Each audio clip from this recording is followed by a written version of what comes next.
Labor Talks, recorded at Chippewa Valley Community Television in Eau Claire, Wisconsin. Hello and welcome to Labor Talks. Today's special guest is Dean Scanlon. Dean serves as the Vice President of the Greater West Central Area Labor Council, and he's also the Sergeant at Arms at Laborers 268. Welcome to the show, Dean. Good morning, Laurie. We want to go a little bit, if you can tell the listening audience to tell us a little bit about you. Well, I am a happily married man, she says, of 29 plus years now. I have 5 grandchildren that I know of, 2 wonderful stepsons. I'm one of actually 15 children myself, and amongst my parents. Wow. I like to think I'm a hard worker. I like to think that I stand up for workers that don't have a voice, and I do enjoy it. So. And I know, especially at Christmas time, you're wonderful at making these little candy sleighs that you sell and then donate the money to the nursing home projects or to our food bank, which is a wonderful community service program. Right. Many nursing homes in the area that I work with, and volunteer with, I should say, I do crafts with the residents where we hot glue candies together that are all still edible. They're still in the package. But I make candy cane sleighs. I make drag racers. We can put anything together. The proceeds from the large sleighs stay with each facility, but then the smaller ones come back, and that helps the local food shelves that we help support. In the past, we've raised well over $3,000 per year for just our local food shelves that we help out. And the facilities have raised hundreds upon hundreds of dollars each year from the help too. So. Well, and I know, we have the lunch with Santa in December, and you always give each child a little ornament for their tree made out of your little candy things, and I know they really appreciate it too. Whether or not the candy makes it home is another issue, but I usually have samples on the table to help purvey the way to get home. So, but no, and it's all for the kids. It's for the families. The Santa Day is usually what you talked about. A lot of folks in the area don't have a pot to pee in. So what we do is, I started this 5 years ago, that we have a photographer come in, take photos of the kids with Santa, and then I'll offer each family a photo per child. If it's multiple children in the group, we give them a child. Each child gets a photo of the group, which has been a godsend for many of the families because they can't afford it. And it's a keepsake for them to remember for each year after. And I know we print them right there, so they get to take it home with them that day. So I know that's good for them because they can actually see it too. And then the Sharps 1 Hour Photo, who helps sponsor us, has a discount program where they can come in and get multiple pictures made at a reduced cost as well too. So thereby helping the community. And I know you do a filleting demonstration for the Take Kids Fishing Day, which is that's a good thing. First weekend in June, and I know this year Eau Claire's is on Sunday. Yes, that's the 4th. June 4th is La Crosse, and June 5th is Eau Claire's. The times are going to vary a little bit. Sundays is going to be a little bit later this year because we've had a conflict with folks arriving from going to church and then getting there, and we're wrapping up for the day. So we're going to modify that time a little bit. I haven't seen the exact schedule, but if you're from La Crosse or Eau Claire, you can contact the local Building and Trades office to help find out when those days are to get your child registered. And I know what we do is we provide them a fishing pole, we provide them bait, we provide them a person, volunteers to help them bait their hook and take the fish off, and then we feed them. Yes. And then there's door prizes, so it's a wonderful day for the kids. Every child that comes in gets the opportunity to hopefully catch a fish if they so desire. They don't have to touch it. We have mentors that take a group of kids. Last year I actually had 25 that I took care of down in La Crosse myself. Just a matter of taking the fish off, posing with a picture, putting a bait on, wiping noses, and just helping out. And they're so excited. And they are. And keeping them from falling in the river too is always or the pond. But every child leaves with a special prize, be it a fishing pole, be it a tackle box, be it lures, something to help commemorate the moment and to keep them more interested in the future. And I know the DNR has always been really good about donating like stickers and the measuring things for fish and playing cards. Like baseball cards, there's various, I think there's 32 or 36 possibly this year, different, we'll call them sporting cards, of the different species of fish in the state of Wisconsin. There's the weeds, the invasive creatures we're trying to keep out. And then of different course, biological aspects. Union Sportsman Alliance, of course, is our big sponsor that helps us with both La Crosse and Eau Claire. So. Big sponsor, as well as the Greater West Central Area Labor Council, which has been a great supporter, and all the unions that pitch in to help donate whatever they can afford, Even if it's just time. or themselves. Yep. Yes, and it's just a big shout out to everybody that does help. I know the kids enjoy it. So we want to get that word out there so that these kids know they can come and have fun with us that day. Yes. So yes. Dean, I thought today we would discuss a little bit about how someone goes about organizing a union in their workplace. Now, recently you were an organizer for the International Laborers Union. Can you tell us the steps that someone would take if they wanted to organize their shop? Well, first of all, if you truly want to organize a shop, what you have to do, you can't just go around blabbing everybody, hey, let's start a union, because you're going to have the naysayers. You're going to have those that are turn coat on you and turn you into the owners, yep. and you could be out before you even get started. Everybody has a feel for the workplace and has a relative idea of who they can count on. You know, the way they did somebody over here, that's not right. The poor guy was working, got hurt on the job, and then the minute he comes back from his disability, they fired him. That's not right. We need to take steps, because that could be you or I. So what you do is you talk with the ones that you feel you can trust the most. What do you think? Should we try to do something to make sure that that doesn't happen in the future? How do we do that? Well, who do you think we can trust? You need to start with a core group of people that would basically act as independent representatives to talk with, to organize. Talk about who you can trust, who you can't trust. And I don't mean that they're going to be excluded, but if you want it to succeed, you want all the positive people on board that you can get to the word. When you decide that you're going to do this, that you've made the commitment, you can contact the AFL-CIO, the American Federation of Labor, and Industrial organizations. Yes, I'm sorry, folks. But anyways, you can talk with them. You can actually talk with your city officials. We work here. What union would best represent us? And with that little bit of guidance, you can start making contact with that international. I do landscaping, I do concrete work, I do scaffold, I do asbestos abatement, hazardous waste. Boy, who would I do?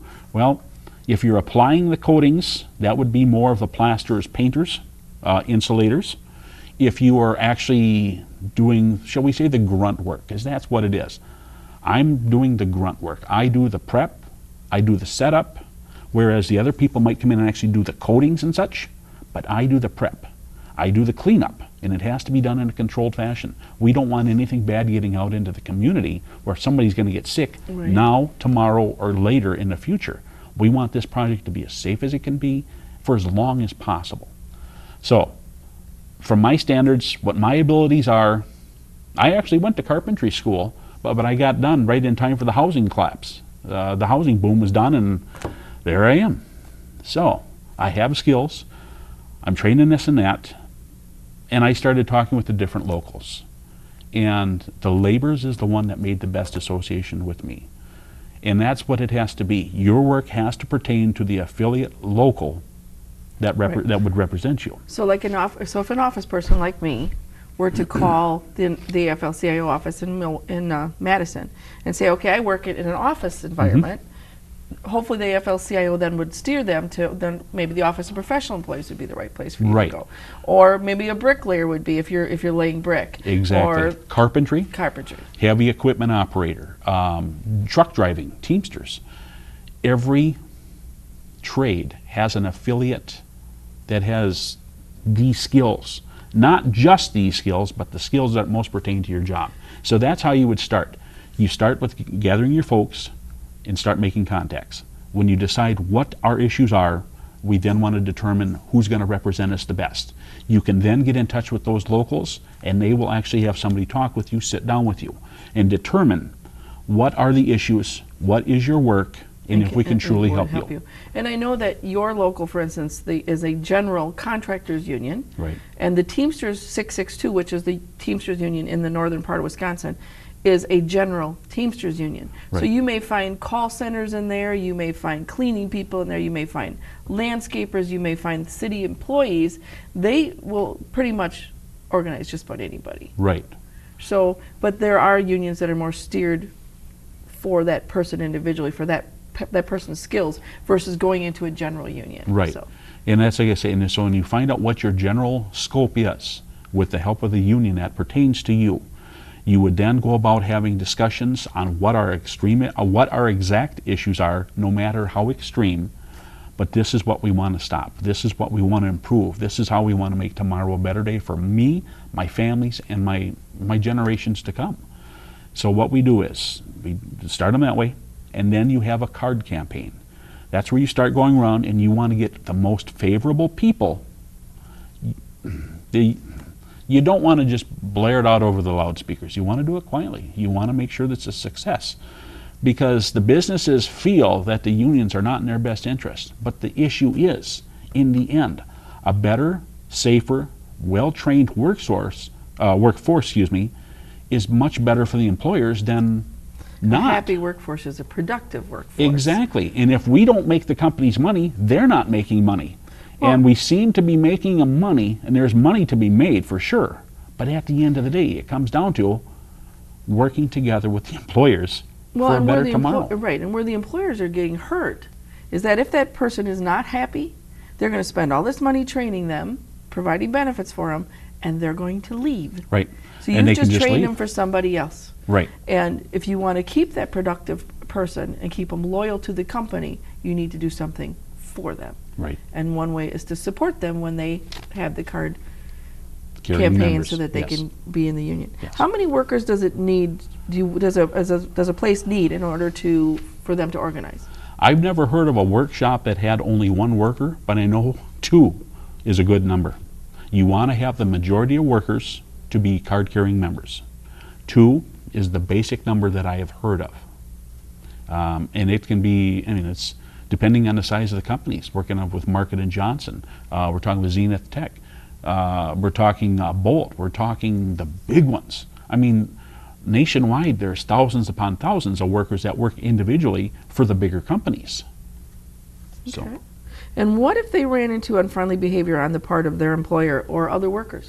now, if they are not yet organized, this is where the union that they're seeking assistance to try to become organized with, that's where it steps in. It was 1911 when they had the Triangle Shirt Factory in New York City. There was 146 workers, predominantly women/immigrants, that were working in this upstairs building making these. Because they were working there, they were being fed minimal amounts of pay. They were living on pennies is what it was. And at the end of the day, the one day that it happened, the fire broke out and nobody could get out because the management had locked the doors. Nobody was allowed to leave the building until the work quota had been met for that day. And they didn't care if you spent all night. You will stay there until that quota is met. They had actually locked the outside of the doors. And 146 people, predominantly women and immigrants, perished in that fire. From there, the National Labor Relations Act was organized by FDR, President FDR, and it gave the workers the right to unionize, and it helped them in how they interact with the employers. And the National Labor Relations Board, it was a federal government agency who enforces the NLRA. And what that is, it's basically if the workers want to organize, here's what they have to do. The management cannot intercede, they cannot step in and say, you're done, you're all fired. There are rights for the workers. At the end of the day, it's about making a better place. And it started, like I say, from the fire in 1911. And from that time forward, we've had many things that have come forward to pass. Not just for the sewers union, but it's just gone to all various labor trades. Everybody has a trade they can be affiliate of and become a member of. So that way they know they have someone that they can go to if they're being intimidated. Exactly. And there are rules and regulations on what the owners can and cannot do, as well as the workers. There are rules for them not to overstep just because I got power and authority. No, you still have to play by the rules. You still have to attend. You still have to be in decent health to do the job. You have to do the work the best of your ability. And at the end of the day, like I say, it's working with the employers. If we don't give them the product that we can sell at a fair market value for them to make money, they're not going to negotiate with me, for the next contract, and there we are without a contract. So by working together educating ourselves and our families, it leads for a better tomorrow. When I lived in Fond du Lac, I know of a company where the employees voted to go union, and a year later they still had no contract. In a case like that, who do they go to for help? The NLRB as well, or? Well, I'm sure the NLRB was working with them from the word go, as well as the union that they were trying to affiliate with. I don't know the circumstances of that, but I know with the right lawyers you can make anything stretch a long time. I'm not sure what the issues were. At the end of the day, the employer cannot intimidate the workers. They can't be putting up posters that saying union is not good for you. They can't do anything they can't go to your house and tell you, hey, we're going to offer you a special deal if you say no to this. At the end of the day, the majority of the shop has to vote that they're going to go union. Signing the cards was just a way of getting them to say, I'm willing to stand and fight. But at the end, it comes down to the election. And at the election, that's where the governing board steps in and helps proceeding with negotiations for what we truly want that's beneficial for us as well as the company, and make it a better place. And I know, like let's take the Volkswagen plant, for instance, down in Tennessee. There, the owners wanted the union because they understand, like from in Germany, how well the unions work with the company and train their employees. But the community and the politicians stepped in and said, if you unionize, we are not going to give you any money to expand.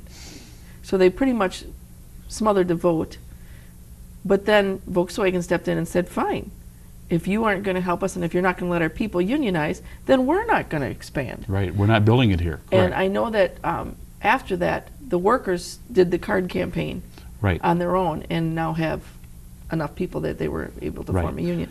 So there are ways around those people that are trying to sabotage those of us who want a union. And it all comes down to basically the campaign. If you know that the weakest link is over here, they can't even read. Well, we don't want them working in the plant. We don't want the union because they're going to force them to have to learn how to read. And how's that going to affect your family, you learning how to read? For the average person, I think would be a great thing to know how to read. But if that's the way your families have grown up, I want to say ignorant and uninformed. At the end of the day, that makes sense. Why should they have the right to tell me what to do? It's how they word the campaigns, from the political, as we've seen in the political attacks, down to the average family. It's what makes sense to you. If you don't have an educated campaign that goes out and has meetings with the families, for the organizers for the union, why this is better for you.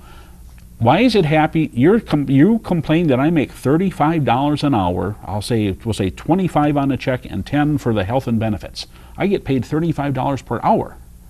But at the end of the day, you're getting $12 and you're mad because I'm making $35 and you have no benefits. Instead of being mad that they're only making $12. Exactly. Well, why do you want to drag me down to your level? Well, why is it fair that you make more than me? Okay, think of it this way. Most contracts are bid at a per hour rate. We'll say the union company bids it at $105 an hour. The non-union company bids it at $106 an hour. So, 106 to 105. At the end of the day, I'm making $35 an hour out of that 105, which is $70. Difference. The owner gets $70. I'm getting $35. Your company, you're getting $12 and he's getting $106? Boy, that just doesn't seem right. He seems to be making a lot more than my owners do. Why is that fair to my owner when he can only have to pay you that? That's where prevailing wage comes in on most of these projects. The prevailing wage was actually set up by it was Senator James Davis of Pennsylvania and Representative Robert Bacon of New York. It was back in the 20s when they started it. But it was actually signed by President Hoover in 1931 that said, on a federal government project, a prevailing wage was set. For all the projects in the area, they take the unilateral average. So people up here in northern Wisconsin, our prevailing wage is lower than what it would be in, say, in Madison or Milwaukee. Milwaukee would be probably the highest rate in the state. But for the private projects, you're getting paid $12 an hour, but I'm working on a federal or a state-funded project for prevailing wage. That's paying me I'm sorry to say, 3 times more than that, and I'm at the lower end of the scale. But it guarantees that the worker is paid this for them for that. It's because back in the day they said that President Hoover said, I want a project where a worker can have the American dream, a house, a car, a color TV, for gosh sakes. How is that wrong? And instead of the companies walking away with 99% of the profits, this ensured that the workers had a better tomorrow, and the company still made money. They still made money. But the worker has a decent living too, can afford the American dream, let alone, I should say, sending your kids on to school afterwards. So Now I believe it's really starting to look more like a feudal society. it is. That gap where the workers' pay is here or gone down, and the company or the owner is continuing to make a bigger and bigger and bigger profit. Right. They don't want us to know how to read and write because No. we're going to question what they're doing. You know, it's one of those things here, let me kiss your hand, and Yep. I'm giving you a job. And my husband, who's a robotics machinist, has been told in interviews, but we give someone a $15 an hour pay. That's a really good pay. It's a little bit above poverty. Right. But for someone who's like the teachers who've put in that much schooling and that much education, with what they're being paid, and I know there's a lot of people out there that think teachers are making 6 figures, and they're not. These people have to work a lot of years to pay that schooling off. Right. To teach our children how to read and write. The continuing education for your husband, who evidently went to school to become a better CNC operator. Correct. That's not free. You don't pick that up in high school shop. Right. You can run a lathe, a mill, and whatnot, but at the end of the day, the computer pneumatically controlled CNC systems for machining, the schooling that I attended in Pine City, and I only attended 1 year, and that was $12,000. For But 1 year, with yeah. that, I got a lot of the programming knowledge, and the basic mill and lathe and operations. Yeah, pretty much you can train a monkey to do that, but Yeah. to be able to control the XYZ axis, the X, the Y, and the Z interfacing, okay, you can't pick that up overnight. And for me to go out and spend $12,500 of my money to go work at a machine shop that paid $16 an hour, but then had decent benefits, so it came up to $25. For the area, it's not bad. But you'd be the companies would be laughed at to offer that in the bigger cities. It's Yes. like, you're kidding. If he drives that little bit further across the state border over to Minnesota, it's a $10 an hour almost automatic pay raise. Yes. And yes, I know that Wisconsin companies are hurting, but the reason they're hurting is they're not paying their workers a decent pay. Right. And then one more thing I was going to throw in there too is that the workers themselves need to take it upon themselves to further education. With the laborers, we have many programs that we can go down to our training center, or they actually have an instructor come up here if it's enough of a class if it's a one-day course. We've had instructors come up for our refresher classes. We have the flagging, OSHA safety classes. We have the training which we pay for ourselves. So it costs the employer not directly out of their pocket or any state programs or federal programs. We pay for it ourselves. With our training center, our workers are eligible to come down here as long as they're a dues paying card member, and they show up, they attend the class, they respect the rules. And at the end, you get a card that says, I am now versed in the application of this. You might not be the master mechanic you want to be from taking the small engine repair course, but it gets your feet on the ground. You know the basic things to look for. And I've thoroughly enjoyed every class that I've taken down there. It's been a good, positive experience. At the end, we pay it out of our dues already, so it's free. You go down there, you pass the class, you get a meal stipend, and then you get your mileage down and back if you complete the course. How is that not a win-win for everybody? There's a lot of people that don't. They really need to sit down and look at the difference between Wisconsin and Minnesota right now. Right. And when the prevailing wage got gutted last year, and from the Wisconsin Manufacturing and Commerce, they are not on our side. No. When Minnesota's even the Republican Minnesota senators are contacting Wisconsin contractors and offering them to come to Minnesota because Minnesota respects their union people Right. and their workers that much better. That's pretty sad. The biggest one from our region was actually from Black River Falls, Hoffman Construction. Yep. It's not in my locals area, it's actual La Crosse's area. But that was one of the saddest days, is when they packed up and said, we will not work in Wisconsin until these laws are repealed. And yes, it's a startup over there, but they're making money and making tomorrow a better day for them and their families. Does the right to work law, which right now is kind of in limbo, here in Wisconsin, hinder the employees in establishing a union? You're going to have your naysayers because nobody wants to have free riders. You want, when the shop is to be union, you want everybody to pay their fair share. The challenge right now before the courts is it fair that the unions have to represent workers that say, I don't have to pay, you have to represent me? No, it's not fair. It's a private business that is being forced to cover freeloaders. And that's what they do. They educate the uneducated enough to know you don't have to do that. Well, that's not the case. What's morally right? When I wake up in the morning, I do everything I can to get to the job, to get it done. I feel a responsibility to my family, to myself, and to my employer, let alone the nation, to be productive as much as I can. At the end of the day, why would you not want to be union? Right, why? Do you believe that people in this state, especially, should get better educated on what a union can do for them? Definitely. All you hear is because most of the airways are controlled by negative owners. I'm not going to classify them anything else.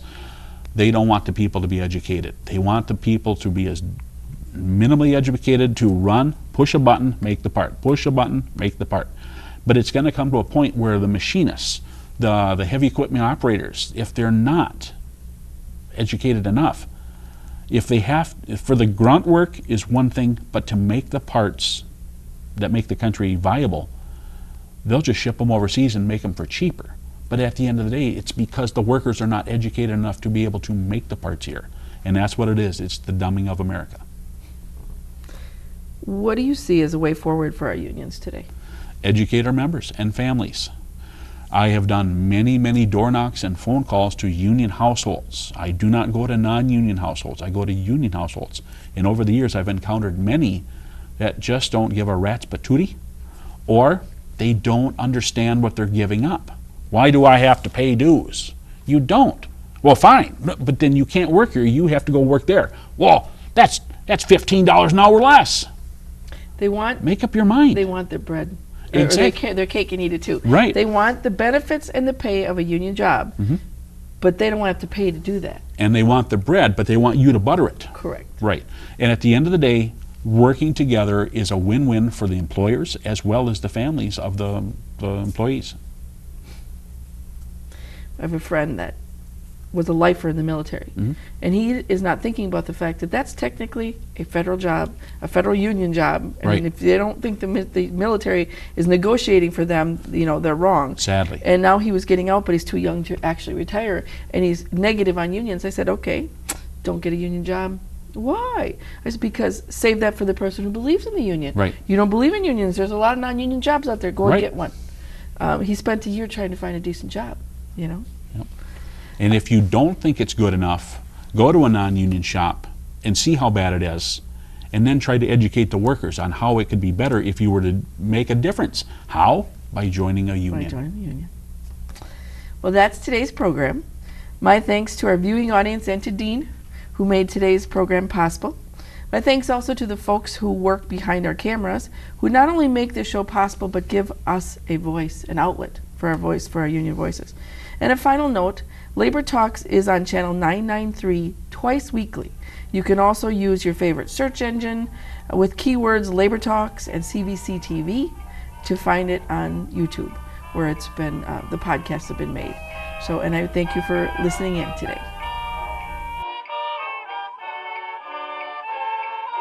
Chippewa Valley Community Television is made possible by continuing community support.